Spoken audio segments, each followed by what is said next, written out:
fear, comparison, and poverty.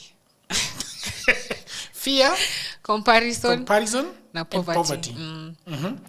So fear, you grow up in an environment where you're not taught to be confident. You're not told it's okay for you to love yourself. You're not taught how to do it or what it means or what it looks like. So you grow up having this innate fear that it's wrong for you to love yourself or it's a problem. You see those people who give comments like who you said, they tell you things like, unajipenda sana. They feel like subconsciously, they might be saying it on a surface level, but subconsciously, they truly don't believe you're supposed to love yourself like that. So to them, it's weird. And this fear is very innate. It's until you learn, like I said, it's until you teach yourself to love yourself like that. No, you understand that's literally the basic. That's the bare minimum that someone can do for themselves. Comparison, looking around and seeing what other people have. You like mimi right now, my age mates, mi nashanga watu wana afford aje vitu ama mimi ni nini sifanyi. I might not be in the right career. I don't know. My age mates are buying houses. They're traveling consistently from January to December. Watu wako South Africa. Wako Dubai. Watu wanaenda. Do you know what they do to them in Dubai? I've heard, but like, is everyone like that? Is everyone doing that? I think this is the best thing to think about yourself. If you see somebody in a golf cart, your rungu ya golf cart na.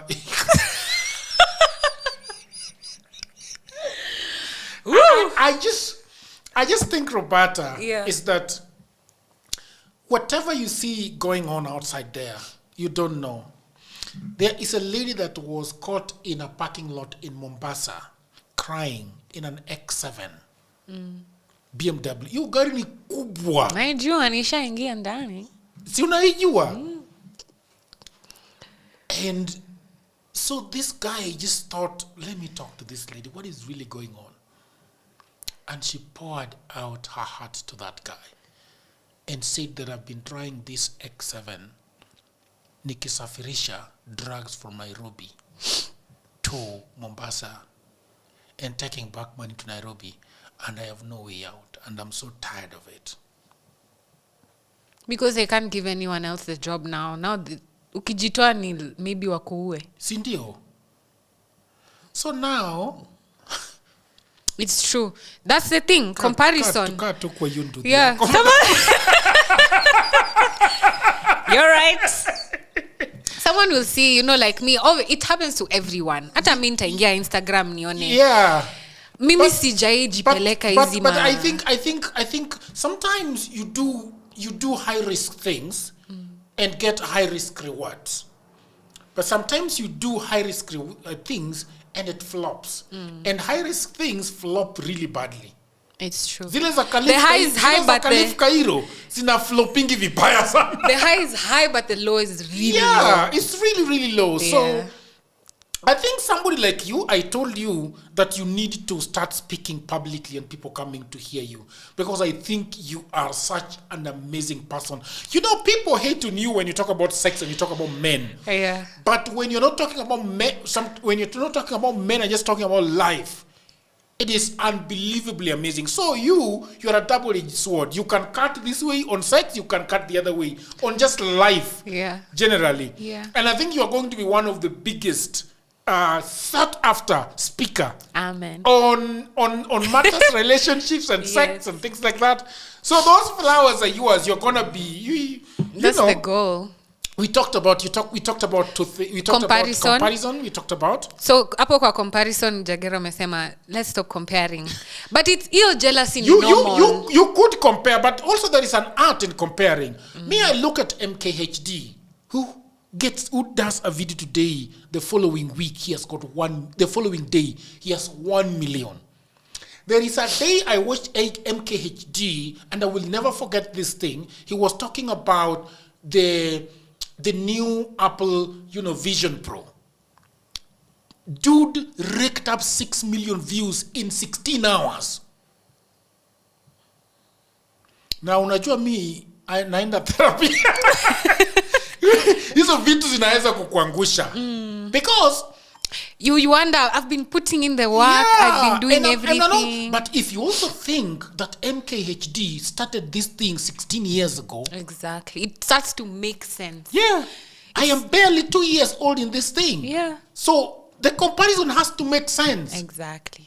People have known him. He uploads a video and Google literally sends it to everybody on the face of the earth. That guy in London City called the Diary of a CEO. He has got access to guests that I cannot get access to. Whatever thing I tried, I will not get access to the CEO of LinkedIn Right now. Right now. Yeah. It's difficult to get access to the CEO of YouTube. But he has that. So if you are comparing yourself to him right now, you are not fair to yourself and to your growth. Even most of these people that you're seeing online, they have rich parents. Mi nimeanza survival, mi nimeanza tu kuwork on my mental health, hata sijafika kwa ganji bado. Kuna mtu mwingine ali grow up in a 2-parent home with present parents, was not an orphan, went to the best schools, has been taken care of. When ali turn 16 akabaiwa gari, by 20 amepewa apartment. So the comparison is not fair. But also, where I think I should compare myself with the Diary of a CEO is that he has got the exact camera that I use. So then, how do you compare yourself? Do your sound properly. By improving yourself. Yes, do your sound properly. Yeah. Do your camera work properly, and then you can go at par with him on certain aspects on production level. Kwa hiyo views na hizo people zinakuja kama huyu fanya mambo si nimemtafuta sana ameniringia lakini si leo naye amekuja. Yeah. So baby steps. The last point, poverty. Yes. Poverty inakutwanga dignity kabisa. It makes you lack confidence. It makes you feel like you're not at par. Like you could even be dressed well and you look good and you smell good and everything, but socks zako zimeraruka. Na zimeraruka kwa sababu huwezi afford socks zingine, but juu ziko ndani ya kiatu hazionekani na mtu, ni wewe tu unajua socks zako zimeraruka, but still the feeling it gives you, you just know, you feel like you're not at par. Mtu hata akiingia hata, it's so psychological, and this is why I tell people to, if you can get rid of those torn underwears and torn socks and torn panties, torn vests, hizo nguo zako zimeraruka, wacha kuzivaa. Wacha kuzivaa. Nguo zako zenye zimeraruka, if you can help it, if it's not, the only thing. Like you said, mtu ni anamnunua pombe ya 6,000 na maunderwear ziko na mashimo. Priorities. Care about such things. Poverty really, it just removes dignity. You feel like you're less than. You could be the best. You could even be better than me. But just because if you see me, you might feel less than me.